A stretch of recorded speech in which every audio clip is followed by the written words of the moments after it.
অনেকগুলো চক্করে পড়ে গেছে আনফরচুনেটলি। এতটাই জোশ ছিল যে আমরা এক্সপেক্ট করি না প্লট টুইস্টটা এরকম হবে, but it was actually amazing. দেখা যায় যে এরকম প্লট টুইস্ট সচরাচর দেখা যায় না, দ্যাটস ওয়াই খুব এনজয়েবল মুভি ছিল।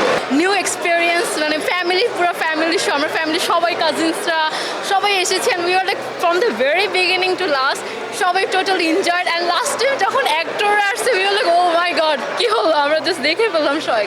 ইট is too good, it's too good. অবশ্যই আবার লাস্টে একটা প্লট টুইস্ট দিয়ে গেছে, so we are looking for part 2 of course. এক কথায় ফ্যান্টাস্টিক, অসাম, এত ভালো লেগেছে। প্রত্যেকটা মিনিটে স্টোরি আনফোল্ড হয়েছে, টুইস্টগুলি খুলেছে এবং অনেক চক্কর খুলেছে, এত ভালো লেগেছে। হলিউডের মুভি এরকম হয়, আমরা অল দ্য ওয়ে এনজয় করেছি, আমি এনজয় করেছি অনেক। অভিনয় প্রত্যেকের স্বাভাবিক সাবলীল ছিল এবং তার মধ্যে কোনো অতিশয্য ছিল না এবং সাময়িকভাবে মোশাররফ করিম ভালো ভালো ভালো মজা লাগছে। এক্সিলেন্ট এক্সিলেন্ট, অসাধারণ। আমার কাছে ভালো লাগছে, যারা মহানগর দেখছে তারা অবশ্যই জানে এখন। ভালো হয়েছে, ভেরি গুড মুভি। অনেক ভালো, চক্কর খুব ভালো হয়েছে। ভালো ছিল, ভালো হয়েছে, ভালো মজার ছিল, ভালো ছিল, অনেক ভালো। ভালো ছিল,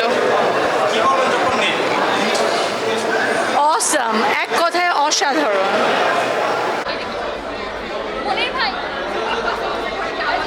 ঈদটা ভালো গেছে, অনেক ভালো, অনেক ভালো, খুবই ভালো, ভেরি আনএক্সপেক্টেড যেভাবে মুভিটা শুরু হয়, মানে শুরু থেকে শেষ পর্যন্ত প্লটটা খুবই আনএক্সপেক্টেড ছিল। লাস্টে গিয়ে মানে খুবই হোলসাম একটা মোমেন্ট ছিল, একদম আনএক্সপেক্টেড ছিল যে লাস্টে এত সুন্দরভাবে এন্ডিংটা দিবে। Expect unexpected.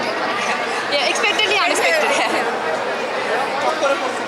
হ্যাঁ, ওটা পড়া গেছে, অনেকগুলো চক্করে পড়ে গেছে আনফরচুনেটলি। সেটা ফ্যামিলি ফ্রেন্ডলি ছিল, মানে সব ধরনের এলিমেন্ট কভার করেছে, ফ্যামিলি থেকে শুরু করে শুধু ফ্রেন্ডরা মিলেও দেখি চুপা, মানে যেখানে হাসার দরকার হাসা, যেখানে হাসার কথা না সেখানেও হাসি, মানে ইট ওয়াজ ভেরি এন্টারটেইনিং। যদি বলে দিই স্পয়লার হয়ে যাবে, যদি বলে দিই স্পয়লার হয়ে যাবে, সরি। হ্যাঁ, থ্যাংক ইউ।